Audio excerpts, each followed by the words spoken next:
નમસ્કાર વિદ્યાર્થી મિત્રો આજે આપણે આ વિડીયોની અંદર ધોરણ 9 વિષય ગુજરાતીની સ્વઅધ્યયન પોથીનો ભાગ 6 નો પાઠ નંબર 23 લઘુ કાવ્યોની વાત કરવાના છીએ।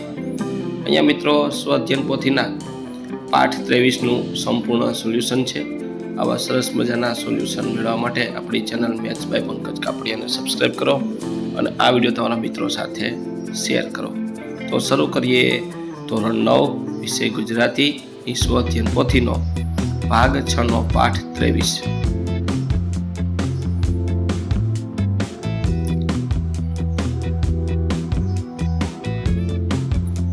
સૌપ્રથમ વિભાગ એ આવે છે, તો નીચેના જોડકા યોગ્ય રીતે જોડીને ફરીથી લખો। એમાં પહેલામાં હાઈકુ, એની સામે આવશે બ જીણાભાઈ રતનજી દેસાઈ। બીજું મુક્તક, તેમાં આવશે ક મુકુંદરાય। ત્યાર પછી નીચે છે ત્રીજું ટેલિવિઝન બેકાર પડ્યું, તો સ્નેહ રશ્મિ ઈ।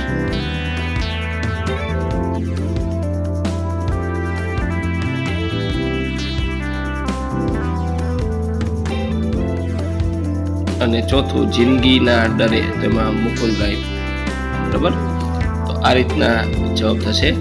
આગળ વધીએ તો બ નીચે આપેલા વિકલ્પમાંથી યોગ્ય વિકલ્પ પસંદ કરી ખાલી જગ્યા પૂરો। તો પાંચમું સાણા સાનમાં સમજે છે। છઠ્ઠું છોકરો ખોડો ખૂંદે છે। સાતમું ટેલિવિઝન બેકાર પડ્યું છે। આઠમું જે જિંદગીથી ન ડરે એ મોતને ડારી શકે। નવમું આરસ પહાણ ઢાંકણાના ઘા સહીને પણ તૂટતો નથી। 10મું જીણાભાઈ રતનજીભાઈ દેસાઈ ચીખલી ગામના વતની હતા।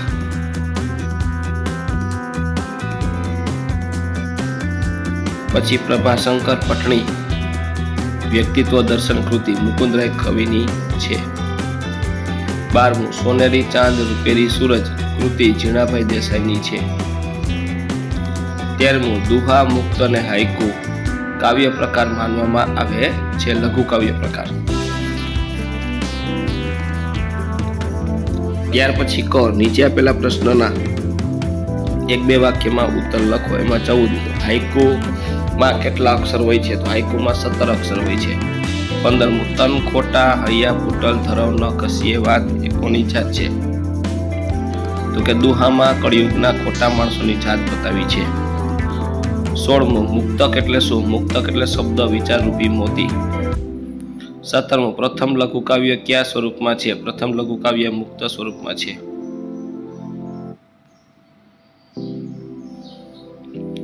18મું દુહે કેવો સાહિત્યનો પ્રકાર છે? દુહે લઘુ કાવ્ય પ્રકાર છે। 19મું દુહાનું મુખ્ય લક્ષણ કયું છે? દુહાનું મુખ્ય લક્ષણ તેમાં રહેલો ચોટદાર ભાવાર્થ।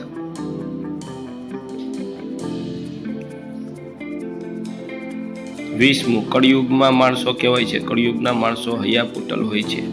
21મું હાઈકુ મૂળ કયા દેશનો કાવ્ય પ્રકાર છે? હાઈકુ મૂળ જાપાનનો કાવ્ય પ્રકાર છે।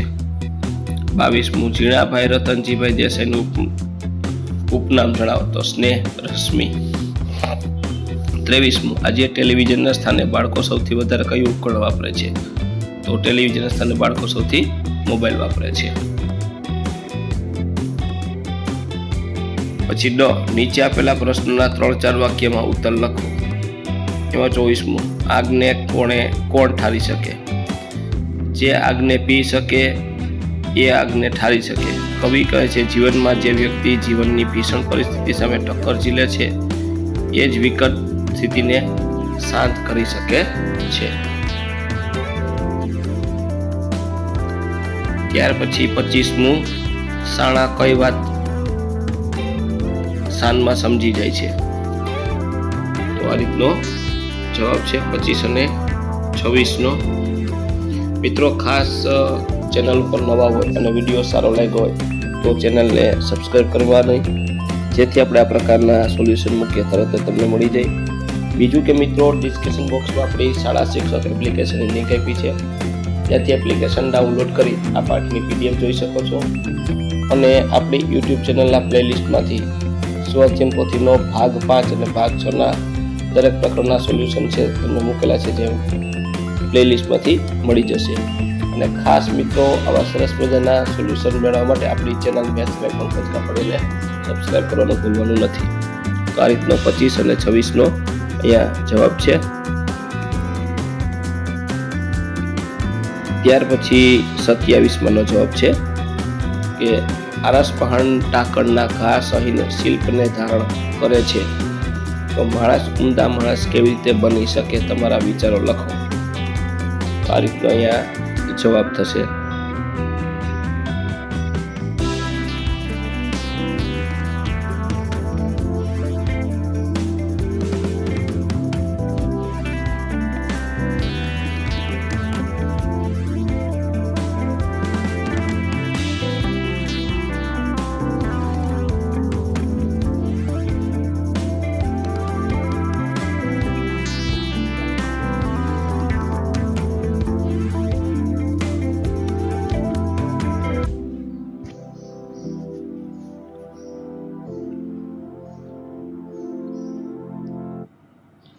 ત્યાર પછી નીચે આપેલા પ્રશ્નના 10-12 વાક્યમાં ઉત્તર લખો. જિંદગીથી ના ડરે એ મુક્ત દ્વારા કવિ સી વાત સમજાવે છે. આ પંક્તિમાં કવિએ અડગ આત્મવિશ્વાસ પર ભાર મૂક્યો છે. જે વ્યક્તિ જિંદગીમાં આવતી કોઈ પણ વિકટ પરિસ્થિતિ સહેજ પણ ડર્યા વગર સામનો કરે છે અને મોતથી ડરતી નથી, એ મોતનો સામનો અડગ આત્મવિશ્વાસ જમી શકે છે. આ હકીકત કવિ આગના દ્રષ્ટાંતથી સમજાવે છે. જે વ્યક્તિ આગ પર કાબુ મેળવે છે તે આગને શાંત પણ કરી શકે છે. આ રીતનો જવાબ થશે.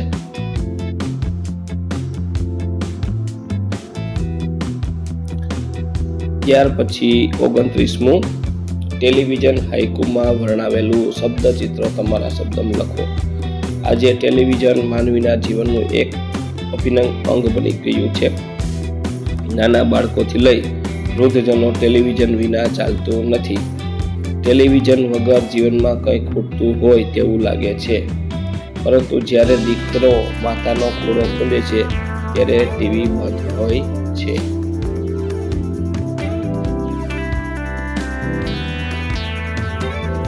ત્યાર પછી 30મું, ટેલિવિઝનથી શા લાભ છે અને શા નુકસાન છે તે જણાવો. આ રીતના લાભ અને નુકસાન છે.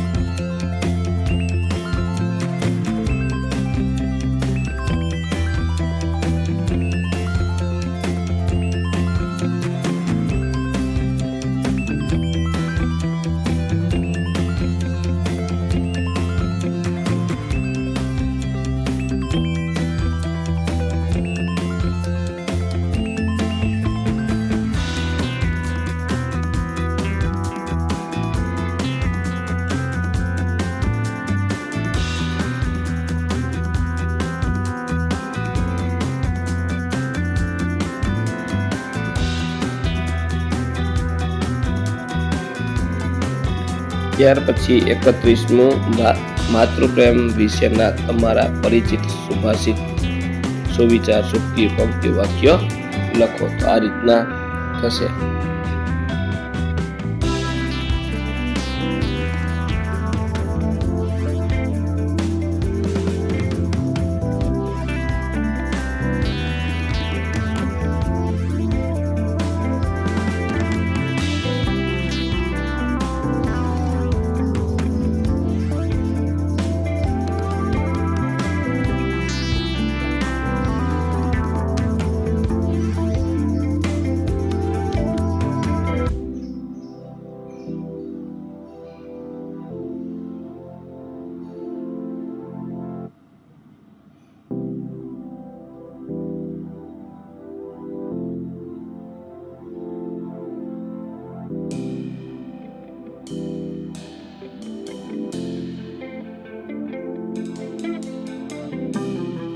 ત્યાર પછી વ્યાકરણ વિભાગ.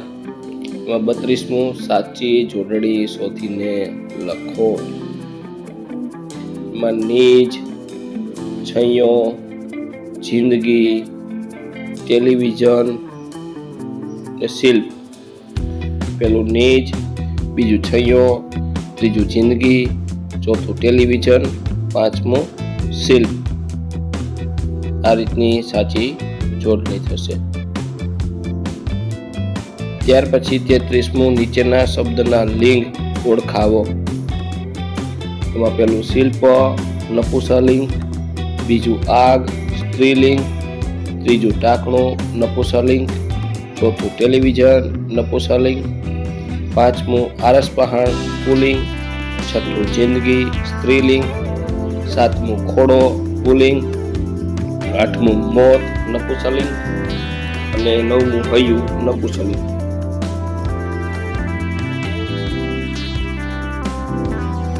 ત્યાર પછી 34મું નીચેના શબ્દના સાચા સમાનાર્થી શબ્દ શોધીને લખો. એમાં ધરવ એટલે સંતોષ, હૈયું એટલે હૃદય, ત્રીજું સાણું એટલે સમજદાર, ચોથું શાન એટલે ઈશારો, પાંચમું જિંદગી એટલે જીવન, છઠ્ઠું મોત એટલે મૃત્યુ અને સાતમું ઘા એટલે પ્રહાર.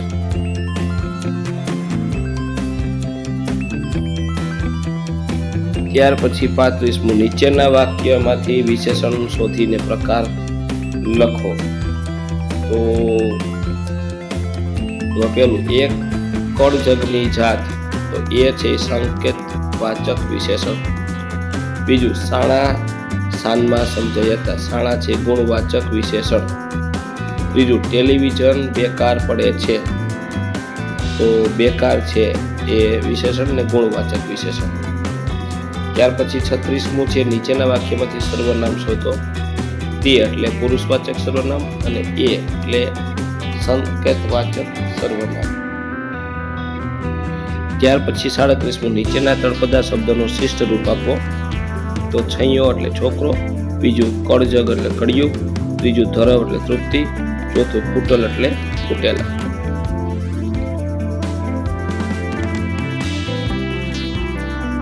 આડત્રીસમું નીચે આપેલા શબ્દોના વિરોધી શબ્દ આપો. પેલું શાણા એટલે ગાંડા, બીજું કળિયુગ એટલે સતયુગ, ત્રીજું છોકરો એટલે છોકરી, ચોથું સંતોષ એટલે અસંતોષ, પાંચમું સમજ એટલે ના સમજ.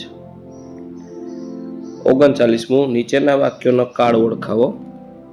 પેલું એ કળજગની જાત છે, વર્તમાન કાળ, બીજું શાણા શાનમાં સમજ્યા હતા, ભૂતકાળ, ત્રીજું ટેલિવિઝન બેકાર પડશે, ભવિષ્યકાળ.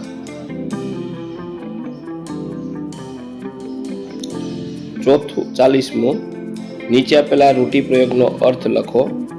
પેલું ઘા સહેવા એટલે પ્રહારનો સામનો કરવો, બીજું હૈયું ફૂટેલ હોવું એટલે કાચા કાનનો હોવું, ત્રીજું આગને પી જવી એટલે ક્રોધને કાબૂમાં રાખવો, ચોથું આગને ઠારવી એટલે ક્રોધને શાંત પાડવો, પાંચમું મોતને ડરાવવું એટલે મોત સામે ઝઝુમવું, છઠ્ઠું શાનમાં સમજવું એટલે ઈશારાથી સમજી જવું. ત્યાર પછી વિભાગ 2 આવે છે લેખન વિભાગ. 41મું નીચે આપેલા મુદ્દાને આધારે નિબંધ લખો. તો મોબાઈલના લાભાલાભ આ મુદ્દા આપ્યા છે, એના આધારે આ મુજબ નિબંધ થશે.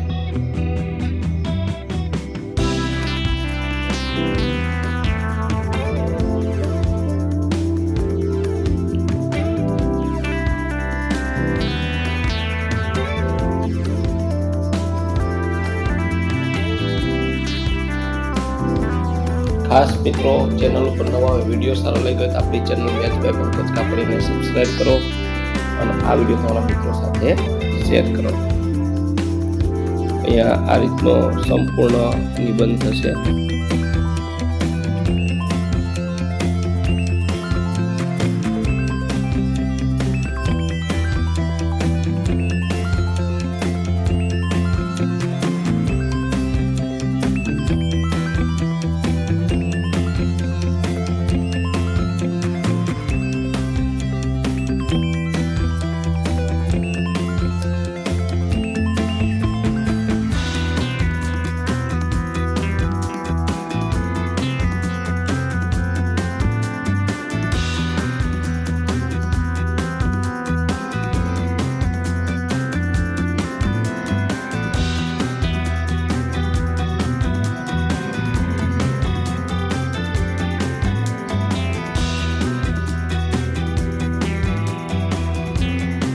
તો મિત્રો આ તો આપણું ધોરણ 9 વિષય ગુજરાતીની સ્વાધ્યાય પોથીના પાઠનું સંપૂર્ણ સોલ્યુશન જોયું. મિત્રો આવા સરસ મજાના સોલ્યુશન મેળવવા માટે આપણી ચેનલ મેથ્સ બાય પંકજ કાપડીને સબસ્ક્રાઈબ કરો અને આ વિડીયો તમારા મિત્રો સાથે શેર કરો. બીજું કે મિત્રો ડિસ્ક્રિપ્શન બોક્સમાં આપણી શાળા શિક્ષક એપ્લિકેશન લિંક આપી છે, ત્યાંથી એપ્લિકેશન ડાઉનલોડ કરી આ પાઠની વિડીયો જોઈ શકો છો. અને આપણી યુટ્યુબ ચેનલના પ્લેલિસ્ટમાંથી સ્વાધ્યાય પોથીના ભાગ 5 અને ભાગ 6 ના દરેક પ્રકરણ તમને મળી જશે.